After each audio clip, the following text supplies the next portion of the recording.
I find it really warm and very welcoming yung DCR community. When you feel welcome in a certain environment, you get to develop in a good way or in your best way.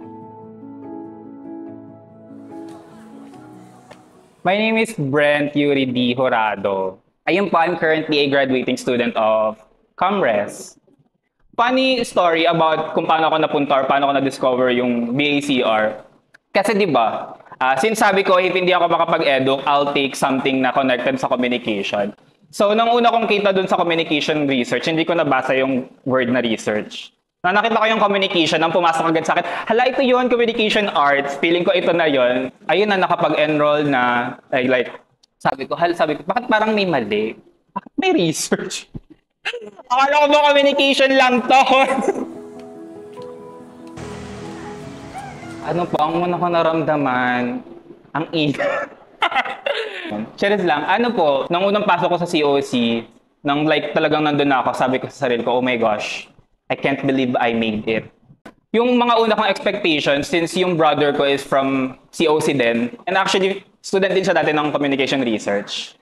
Nang sinabi ko sa kanya, ito rin yung course ko, nagsabi siya ng ganito, ganyan, maganda din. And so, siyempre, nag-expect din ako na, hala, magiging makulay ang mundo ko. Kasi sabi nila, COC is very colorful. Totoo naman. Ang pinagkakaabalahan namin ngayon is mainly thesis. Yung thesis namin na parang isang taon na namin ginagawa. Isang taon na namin siyang ginagawa. Pero malapit naman na siya matapos. Yun yung mainly na pinagkakaabalahan namin. And syempre yung research internship too. Sa ACADS, one thing siguro na pinaka-super na-imprint na siya sa mind ko is yung struggle ko ng first year. Sabi ko nga, baka hindi talaga para sa akin yung Comres. Kasi it's very heavy for me na hindi naman talaga sanay sa research. Thus, moving forward, nang sobrang na-expose na ako sa Comres, nagsulat ulit ng paper. Thankfully, I got a good grade. Grabe yung struggle na. Pero ito, kita niyo naman, graduating na siya. And then sabi ko, kaya ko pala. I can do this with strength. Tama ba yun? With strength. Kung iaano ko yung mga DCR students tsaka yung community, very welcoming yung DCR community. Sa friends ko pa lang, di ba? Sa circle of friends ko pa lang, makikita mo na very sila. Pag may in-approach ka atang DCR student, tapos tinanong mo sila ng something, feel ko naman i-welcome ka talaga nila. And when you feel welcome in a certain environment, you get to develop in a good way or in your best way.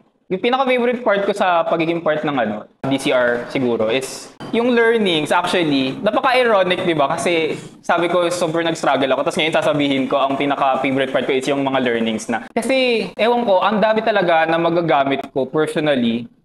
Feel ko nga kahit hindi ako mag-pursue ng career sa research, magagamit ko pa rin yung ibang technique na tinuro sa akin. Siguro as someone na nag-struggle sa program na to, if you can find the right group you can hang out with. So you support each other. Big factor yung circle of friends ko that time, as in sobrang big. Feeling ko kung wala sila, hindi ko talaga masu-survive. For me, kung hindi ko siguro naranasan yung support from my friends, I would totally crumble. Find something that you will love and then cling to that something, and I'm telling you, everything will follow. You'll learn to love the DCR as a whole.